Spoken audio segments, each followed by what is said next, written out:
اپنے بچوں کو بھیج کر اپنے اللہ کے بارے میں ضرور ان بچوں کو بتائیے۔ آپ چلے جائیں گے اس دنیا سے، لیکن آپ کی اولاد اگر نیک ہوگی تو اللہ تبارک و تعالیٰ جب تک اس اولاد سے اور دوسرے لوگ فائدہ اٹھائیں گے اور انہوں نے اگر اس سلسلے کو آگے بڑھایا تو تب تک اس کا ثواب آپ کو ملتا رہے گا۔ اسی لیے آج اس زمانے میں تو یہ کہتا ہوں کہ مکتب کے ساتھ ساتھ جو ضروری نالج ہے دین و دنیا کے تعلق سے وہ بھی اپنے بچوں کو دیجیے۔ یعنی ایک ہاتھ میں ہمارا بچہ قرآن کریم لے کر سینے میں دبا کر جائے گا مکتب، تو دوسرے طرف ضرورت کی وجہ سے دیش کے قانون، دیش کے سنویدھان، اپنی ہسٹری اور دیش میں رہنے کا ادھیکار کیا ہے، اس کی بھی تعلیم ہمارے بچوں کو ملنی چاہیے۔ ورنہ اگر ہم صرف ایک طرف بیلنسنگ کام کریں گے تو آج دیکھیے جہاں جہاں پر تعلیمی ادارے نرغے ایک دم شکنجہ کسنے کی کوشش کی جا رہی۔ صوبہ مہاراشٹر کے ایک بڑا تعلیمی ادارے پر بھی کچھ لوگوں کی شک کی نگاہیں اٹھ رہی۔ برسوں سے تعلیم قرآن کی دی جاتی ہے ان اداروں میں، ان مدرسوں میں، لیکن کچھ لوگ سمجھتے ہیں کہ ان مدرسوں کے اندر میں صاف کھلے لفظوں میں کہا جاتا ہے کہ یہاں پر آتنکواد پیدا ہوتا ہے، دہشت گرد پیدا ہوتا ہے۔ میں مدرسے میں پڑھا، I have spent 14 years completely in a madrasa. When I was 11 years spent in Darul Deoband, in like that madrasa، اس طرح کے مدرسوں میں نے گزارے، میں نے پڑھا۔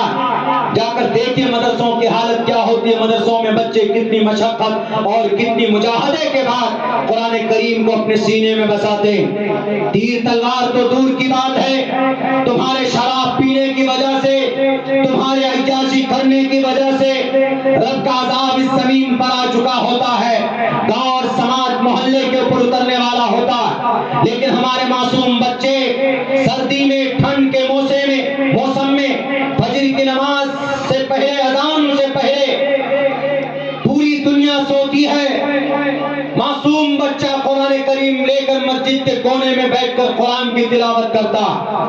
تمہاری بےایمانی کی وجہ سے اللہ کا عذاب اترنے والا ہوتا، لیکن بچوں کی قرآن کریم کی تلاوت سن کر کہیں نہ کہیں ان کے صدقے میں رب ذوالجلال اس پورے محلے والے کو اس عذاب سے بچاتا ہے۔ صدقہ صرف قرآن کریم کے پڑھنے کا ہوتا ہے۔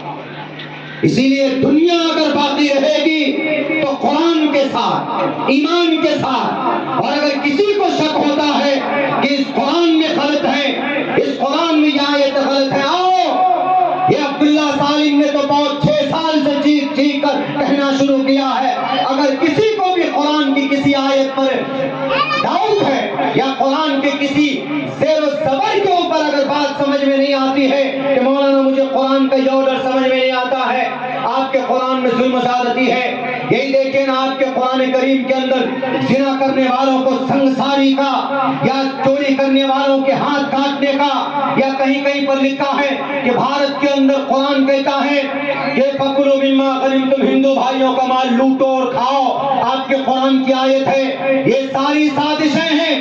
فَكُلُوا مِمَّا غَنِمْتُمْ کا یہ ترجمہ نہیں ہے، فَكُلُوا مِمَّا غَنِمْتُمْ کا ترجمہ ہے کہ جو مال تم نے میدان کارزار میں اپنے فریق مخالف کو ہرا کر جیتے ہیں، پہلے زمانے میں بادشاہوں کے بیچ میں لڑائی ہوتی تھی، آج تو الیکشن کا زمانہ، پہلے الیکشن کا زمانہ نہیں ہوتا تھا۔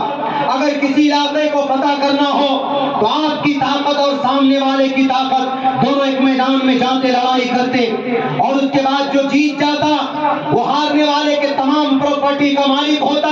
مما غنیمتم سے مطلب وہی پراپرٹی ہے جو تم نے جیت حاصل کی ہے میدان کارزار میں اور میدان لڑائی میں، تو وہاں تم ان مالوں کو کھا سکتے ہو۔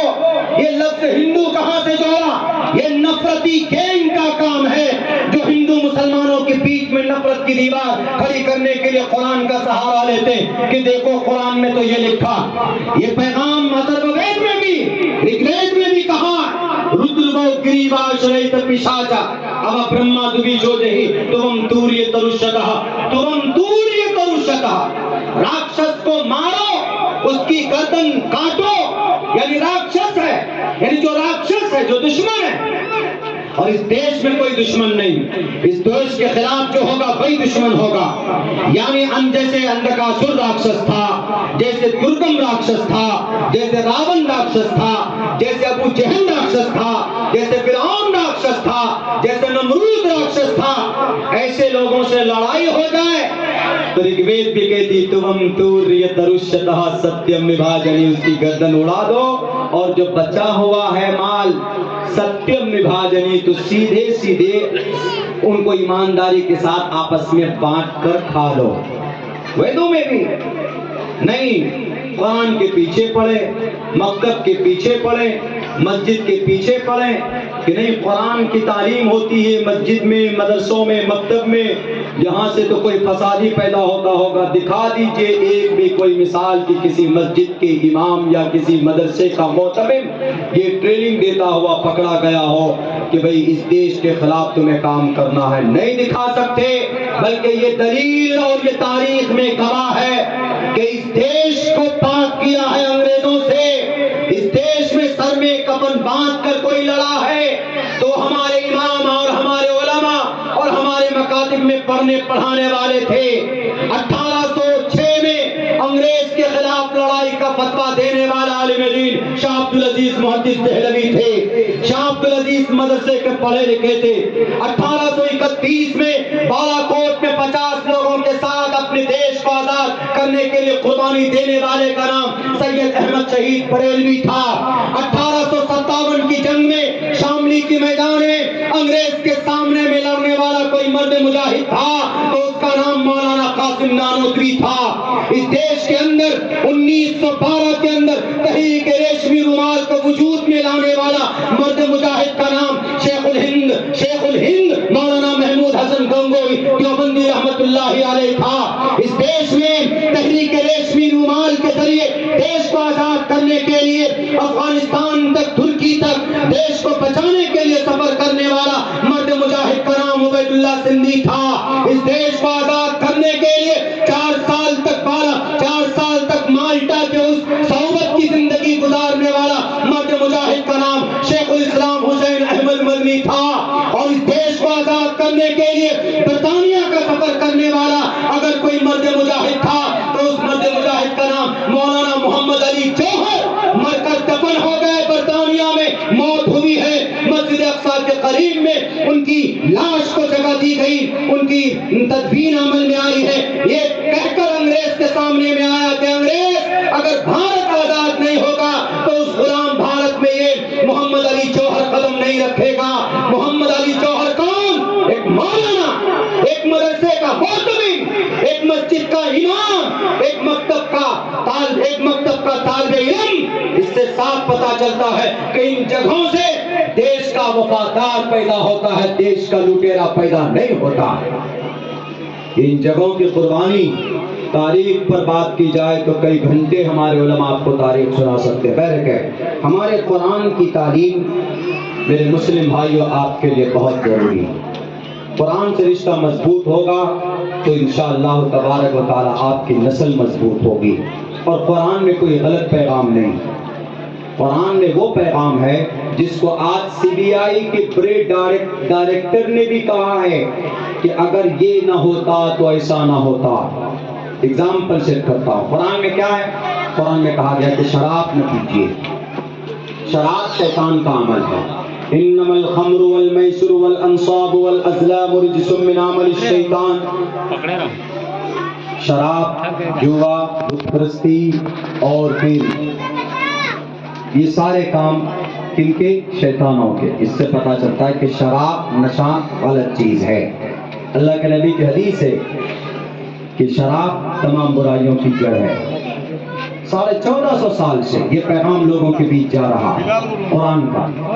ماڈرن لوگ کہتے ہیں کہ ارے کیا آج کے زمانے میں اتنی اچھی چیز، اتنی اچھی بات، نشیلی پدارتھ سے نقصان ہوتا ہے. واقعی بچی کا ریپ کرتا یا نارمل حالت میں کر سکتا ہے؟ کوئی نہیں کر سکتا. شراب اور نشے کی وجہ سے انسان حیوان بنا تب تب جا کر اتنے خطرناک واردات کو انجام دیا۔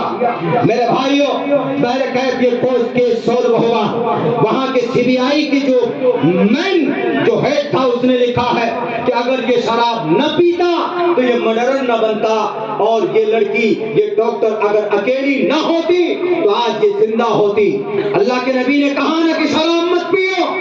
دنیا والوں، قرآن کو غلط کہنے سے پہلے سماج کی تمہاری 75% برائی کو اگر قابو میں لانا چاہتے ہو تو قرآن کے نظام اور سسٹم کے حساب سے تم احکامات جاری کرو۔ انشاءاللہ آج جو ہر ایک منٹ میں 45 بچی کا ریپ ہوتا ہے بھارت کے اندر، ہر ایک منٹ میں 45 بچی کا، اگر قرآن و شریعت کے مطابق قانون نافذ کیا جائے، صرف 1 سال کے لیے کیجئے، جو قرآن میں سماج سدھار کے تعلق سے جو پیغامات ہیں، 1 سال کے اندر اگر نظام نہ بدل جائے، ابھی 1 منٹ میں 45 بچی کا ریپ ہوتا ہے، اگر نافذ کر دیا جائے گا، ہمیں کبھی امید ہے کہ انشاءاللہ 1 منٹ میں 45 نہیں بلکہ 45 منٹ میں 1 بچی کا ریپ کا واقعہ سامنے آئے گا، کیونکہ یہ اللہ کا نظام ہے، اللہ کا سسٹم۔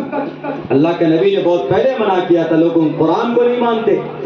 سی بی آئی کا آفیسر کہہ رہا ہے کہ شراب نہ پیتا تو یہ گھٹنا نہ ہوتا، یہ چیز تو ہمارے نبی بہت پہلے بتا کر گئے۔ اور وہ ڈاکٹر لیڈی اہانا اکیلی تھی۔ اللہ کے نبی نے فرمایا لیڈیز کے لیے، خصوصاً عورت کے لیے، کہ ان المرأة عورة اذا خرجت استشرقها الشیطان، کہ عورت کو باہر نہیں نکلنا چاہیے، پردے کی چیز ہے، اگر باہر جائے بھی تو اکیلی نہ جائے، ساتھ میں کسی محرم کو لے کر جائے۔ اگر وہ ڈاکٹر اہانا اس رات میں کسی لیڈی کے ساتھ ہوتی یا کسی نرس کے ساتھ ہوتی یا کسی ڈاکٹر کے ساتھ ہوتی تو آج وہ زندہ ہوتی۔ یہ سی بی آئی کی رپورٹ، یہ بات تو اللہ کے نبی بہت پہلے بتا کر گئے۔ بہرکیف مسلمانوں، ہم صرف دنیا کو اسی وقت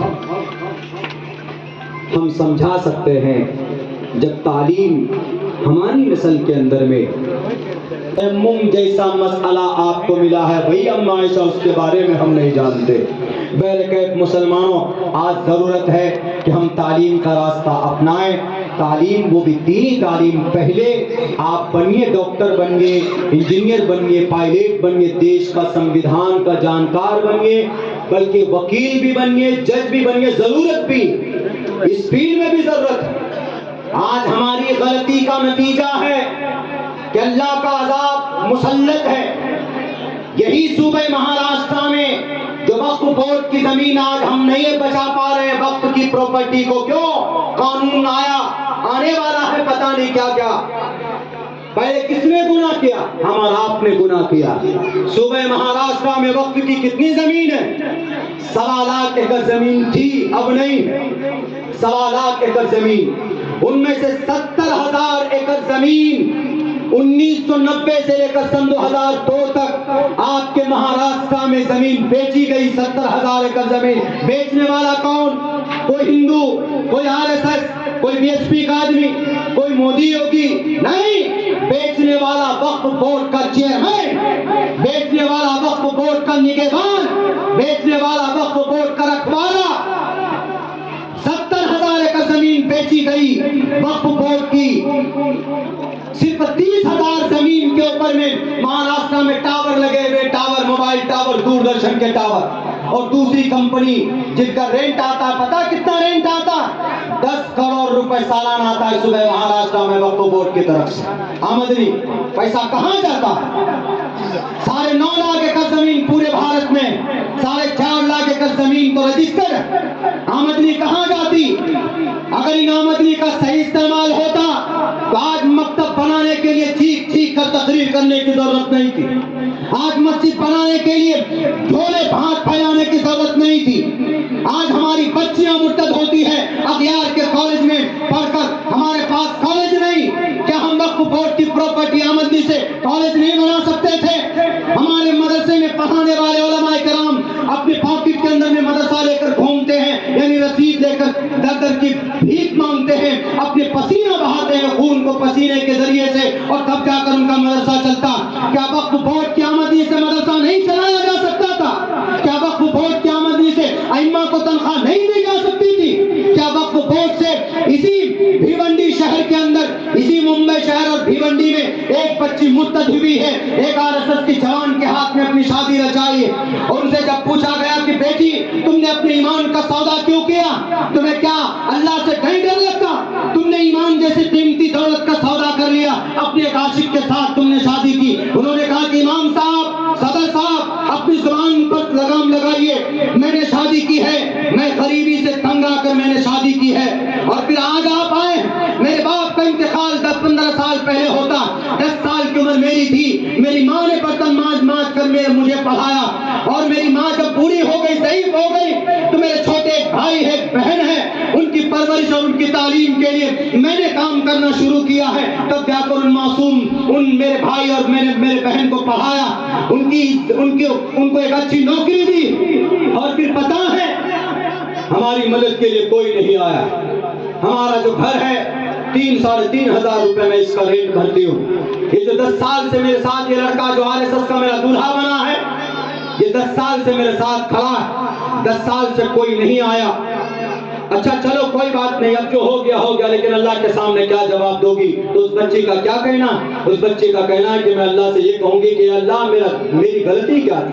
میں اگر مرتد ہوئی ہوں تو غربت کی وجہ سے ہوئی ہوں۔ ذمہ دار کون؟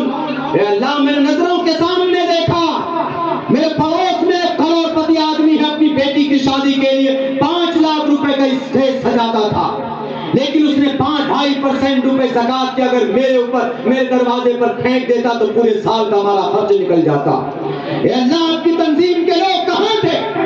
وقف بورڈ کی دعائیں دینے والے، کروڑوں روپے کی آمدنی ہونے کے باوجود بھی تمہارے پاس ہاسپٹل نہیں، تمہارے پاس غریب بچیوں کے لیے، ان کی تعلیم کے لیے، ان کی مدد کے لیے کوئی ڈیٹا کیوں نہیں تھا؟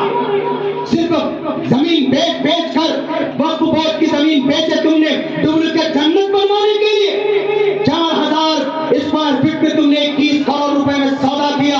ممبئی جیسے ایک قیمتی شہر میں نام نہیں لوں گا میں اس شخص کا، آپ لوگ جانتے ہیں وقف بورڈ کی زمین قیامت کی صبح تک نہیں بیچی جا سکتی۔